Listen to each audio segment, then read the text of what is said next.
আমার নাম ডক্টর আশিক চৌধুরী। আমি এখন পার্কিনসন্স রোগ সম্পর্কে আপনাদের সাথে কথা বলতে চাই। প্রথমে আসি, পার্কিনসন্স রোগ বলতে কি বোঝায়।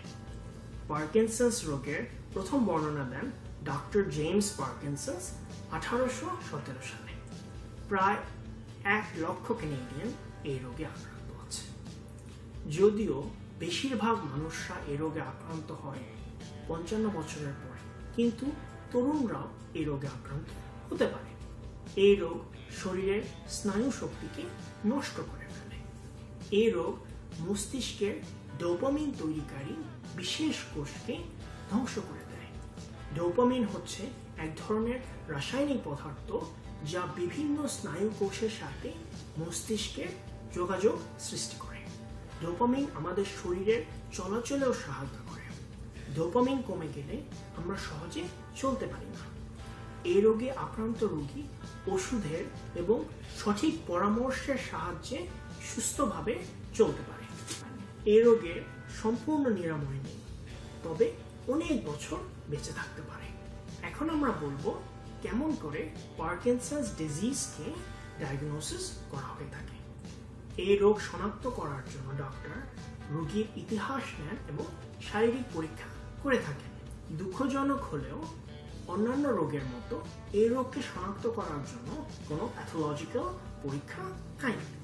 নিউরোলজিস্ট বা নিউরো বিশেষজ্ঞরা পার্কিনসন্স ডিজিজ সম্পর্কে দক্ষতা এবং অভিজ্ঞতার মাধ্যমে এই রোগ শনাক্ত করে থাকেন। এখন আমরা বলবো পার্কিনসন্স রোগের উপসর্গগুলো সম্পর্কে। প্রধান উপসর্গগুলোর মধ্যে রয়েছে চলাচলের গতিশক্তি কমে যাওয়া, বসা অবস্থায় হাত পা কাঁপা, যা সাধারণত শরীরের এক পাশ থেকে শুরু হয়ে থাকে, শরীরের মাংসপেশি শক্ত বা দৃঢ় হয়ে যাওয়া, ভারসাম্যহীনতা, আস্তে আস্তে ও মেঝের উপর পা টেনে টেনে হাঁটা।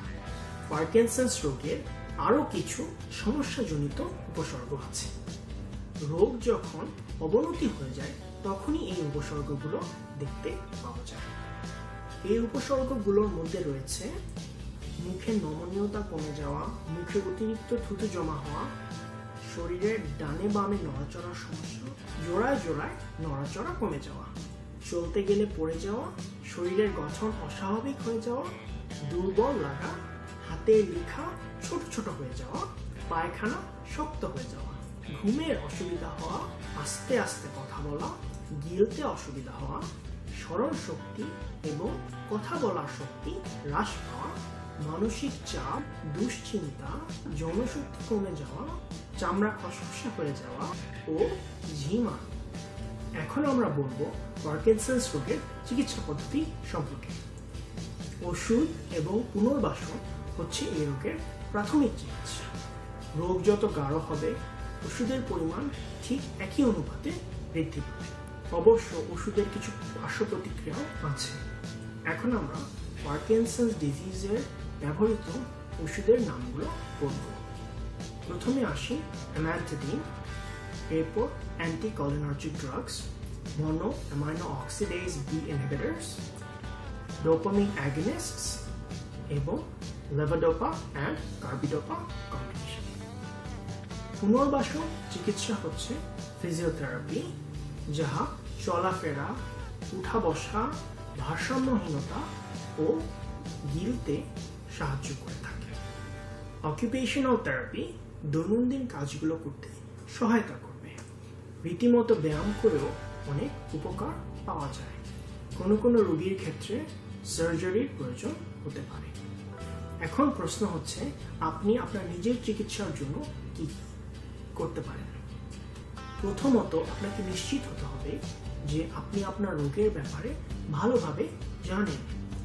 নিউরো বিশেষজ্ঞের সাথে সময় মতো যোগাযোগ করে আপনার রোগের অবস্থা জেনে নেওয়া অত্যন্ত গুরুত্বপূর্ণ। বিভিন্ন চিকিৎসা পদ্ধতির সঙ্গে সময়ের একটা বিশেষ সম্পর্ক রয়েছে। সময়ের সাথে প্রয়োজনে চিকিৎসা পদ্ধতি পরিবর্তন করতে হয়, আর তাই রোগের উপসর্গগুলোর উপর বিশেষ নজর রাখতে হয়। বর্তমান উপসর্গের উপর নির্ভর করে আপনার রোগের চিকিৎসা পদ্ধতি পরিবর্তন করতে হবে।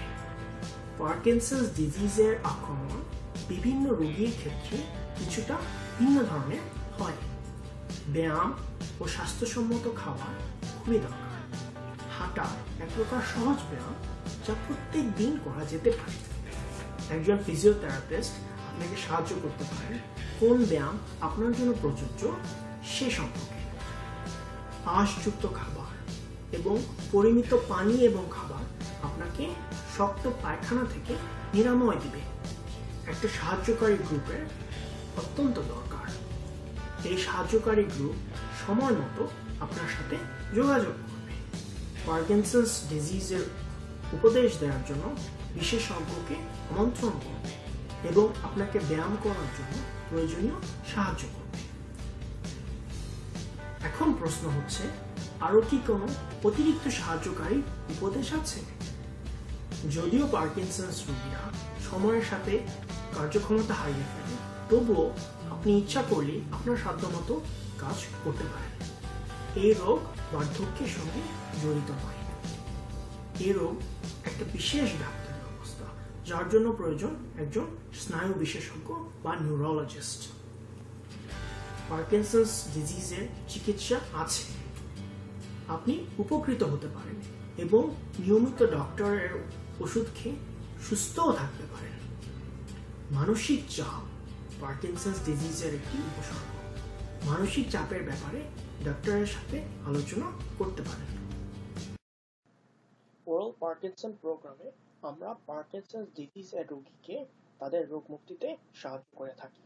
এজন্য আমরা পার্কিনসন্স রোগের ওষুধ বিনামূল্যে ও অন্যান্য সেবা প্রদান করে থাকি আন্তর্জাতিক লেভেলে। এ সম্পর্কে আরো জানতে চাইলে দয়া করে ভিজিট করুন আমাদের ওয়েবসাইট www.pdprogram.org।